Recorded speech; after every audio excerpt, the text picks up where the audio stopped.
who is doing nothing to keep this ship from going down, because the great one here now to explain all now. Welcome, everybody. I'm Neil Cavuto, and same old ship, different day. I came here to cut the size of government. That's exactly what this bill does. And why conservatives wouldn't vote for this or criticize the bill is beyond any recognition I could come up with. But when groups come out and criticize an agreement that they've never seen, you begin to wonder just how credible those actions are. House Speaker John Boehner going off on conservative groups yet again who will not sign on to this budget accord, the one that keeps the government going for another couple of years. Neither will Senator Marco Rubio, by the way, which prompted this response from Republican dealmaker Paul Ryan. Read the deal and get back to me. In the minority, you don't have the burden of governing, of getting things done. Ouch to Mark Levin, who told Paul Ryan himself that the deal was Mickey Mouse, the great one, on the phone with us now. Well, what is it? As you look at this, what are we looking at, Mark?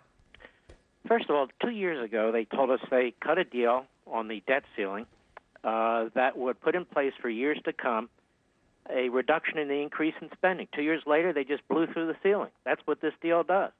That's number one. Number two, $23 billion in savings over 10 years, even if we have $23 billion in savings over 10 years, which we won't. That's $2.3 billion a year. We have about a $4 trillion budget each year. So that's about $44 trillion in a $23 billion savings. And the Republicans say, look, that's all we can do because we're in the minority. Is Barack Obama the only Democrat president we've ever had? Did Newt Gingrich take on Bill Clinton, a Democrat president? Haven't Republicans taken on Democrat presidents before? They lower the bar. They dumb it down so far, the Democrats are laughing at them, and then Boehner has the gall to attack conservatives. Neil, Jeff Sessions is the ranking Republican on the Senate Budget Committee. He rejects this. I don't think he was even consulted about it. Mitch McConnell, I'm no fan of Mitch McConnell. He opposes it. So it's not just conservative groups. It's a lot of Republicans who are looking at this and scratching their heads and saying this is a raw deal. Their argument is that, and you're right about these savings, because what they failed to leave out is that we are still going to have, close to $5 trillion more in debt in 10 years than we do now. They're bragging about the fact that it won't be as much as we would have had otherwise, even though, as you said, it's a rounding error on a rounding error on a rounding error. But when Republicans argue that they don't want to risk another shutdown and keep the focus on Obamacare or whatever it is, what do you make of that argument that let's not get involved in a soap opera there? Let's move on so that we can have the winning argument and avoid any problems the media is going to stick on us later. Here's the problem, then. They are creating a horrific precedent for future Republicans who actually want to help lead the country, even if they're in the minority from time to time. When you say we don't want to have a government shutdown, and you say it more than the Democrats, you keep revealing your hand. And so that means when we have a Democrat president, that the Democrat president is going to get a lot of what he wants, because the Republicans have already announced they're not going to use the power of the purse. They're not going to use it when it comes to Obamacare, when it comes to Dodd-Frank, when it comes to the debt ceiling, when it comes to continuing resolutions. So what are they going to do? They're going to keep coming up with these cockamamie deals, which get worse and worse and worse. Meanwhile, Neil, we have over $90 trillion in unfunded liabilities, $17.3 trillion almost in fiscal operating debt, and they don't even have a plan to deal with it. Even the Ryan plan a few years ago didn't deal with it. The Republicans have to give the American people a vision. They have to give the American people a choice.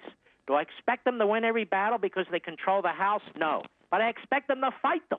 All right. Now, when I was talking to Mitch McConnell the other day, his point was government shutdowns or pushing your point to the point where you do shut the government down isn't a winning argument. And he was taking sort of a backhanded slap at Ted Cruz for that. What do you make of that? Well, Mitch McConnell really ought to study his history. He doesn't even have to go that far back. He can go back to Ronald Reagan. He can go back to Newt Gingrich. You know why we call these men leaders? Because they were leaders. And the fact of the matter is, if it were easy, we could always control the presidency and the Senate and the House, and we wouldn't need leaders. You could have chimpanzees doing this. The fact of the matter is, I blame Mitch McConnell in many respects for this, too, because he's the one who first came out of the box and said, no, we can't have a government shutdown. He even went further. He was prepared to give the President of the United States, the most radical profligate spender in American history, the power of the purse temporarily to make the decision ultimately on raising the debt ceiling. Well, then how do you reconcile the fact that Rand Paul likes him, that a fellow Kentuckian, Rand Paul, thinks he's okay? Look, I can only speak for myself. I don't care who likes this one and who likes that one. I don't know what's going on up there on Capitol Hill. I just don't like most of it. And I want John Boehner to know something. He, his staff, his leadership are constantly calling people in advance of votes, telling them what's coming before the public knows in these bills. For him to get up there and beat his chest and talk about how do these conservative groups know what's in the bill? What do you mean? Your whole leadership's leaking it all over Washington, D.C. That's how we know what's in the bill. Well, you do have a very good point there. This was well trumpeted and telegraphed. But let me ask you, I don't think I'm imagining this, Mark, and you and I have chatted about this before, but now I think all of this is out in the open, this friction among various factions, whatever you want to call it, within the Republican Party, those who want to hold the spenders accountable and really rein it in aggressively and by any means possible, and those who are the go slow approach, let's focus on winning the prize, and then we'll come back to addressing these issues. But when I hear John Boehner 2 days running attack conservatives, Mitch McConnell with me going after this group that funds conservative Senate candidates, I'm beginning to sense that now they're not only thinking it, they're saying it, and they're out in the open, bemoaning it. And I'm wondering whether that's a good or a bad thing. What do you think? It's a good thing because they need to be defeated. It's a good thing so people all over the country know where they really stand. Their conservative platitudes are meaningless. This isn't about purity or litmus tests or anything else. This is the Reagan wing of the Republican Party versus the Ford and Rockefeller wing of the Republican Party. But right there, they quibble with that notion, and John Boehner did again today. I want you to respond to this, Mark, because he holds firm on this particular issue. I'm as conservative as anybody around this place.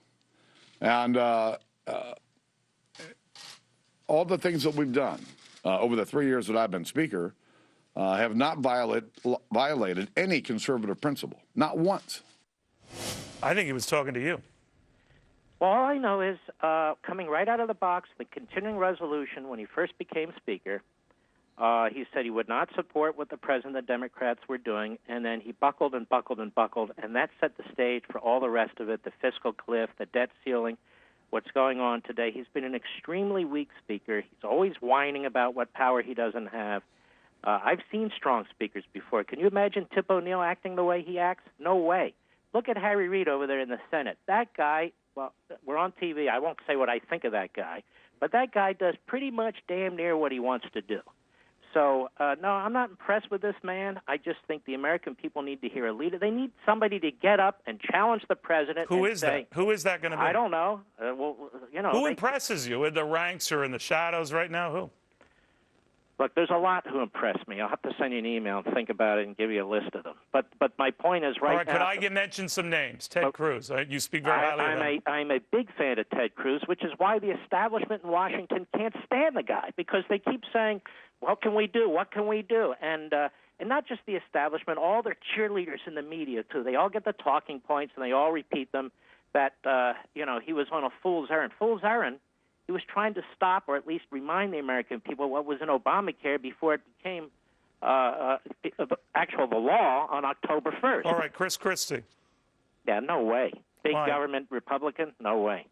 He says he can win. Look what he did in the blue state. I'm interested in people who are winning, who are going to save the country.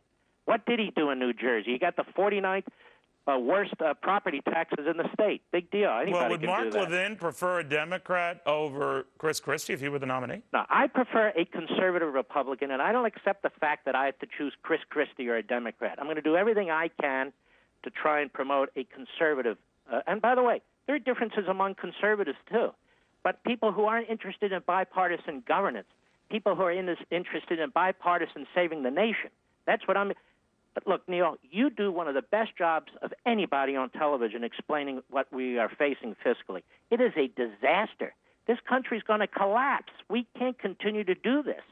So why should we participate in or cheer a $23 billion, and it's not even that, savings over 10 years, and then here, unless we control the presidency, the Senate, and the House, we can't do anything.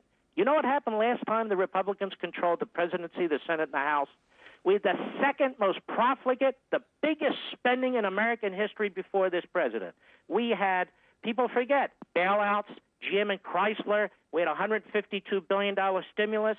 We had a $300 billion Recovery Act bill. We had all kinds of TARP going on under Republican control of Congress and the president. No, you're right about that. You're right. There's precedent for this, and I think a lot of Republicans should just admit, as like you would at an AA meeting, I'm a recovering spender, and I'm trying to get over it. But you're quite right about that. I guess what I'm asking is because this comes up a lot, Mark, and I know you and I have discussed it before, this battle for the soul of the party or whatever you want to call it. And I just noticed when Ken Langone, the billionaire investor and philanthropist, was on with me, he said, well, it's got to be someone like Christie who can win and not these Tea Party loons, that's what he called them, who will only divide us, and that we have had a habit, I'm paraphrasing here, that is Republicans of grabbing defeat from the jaws of victory, and we got to stop it. What do you say? Well, thanks, Ken. I used to go to Home Depot. I guess I'll go to Lowe's now. But all that said, really... I should explain, he is the co-founder of Home Depot. But go ahead. But, yeah, that Romney was a real right-wing Tea Party activist, wasn't he? And that McCain, a real right-wing Tea Party activist, isn't he?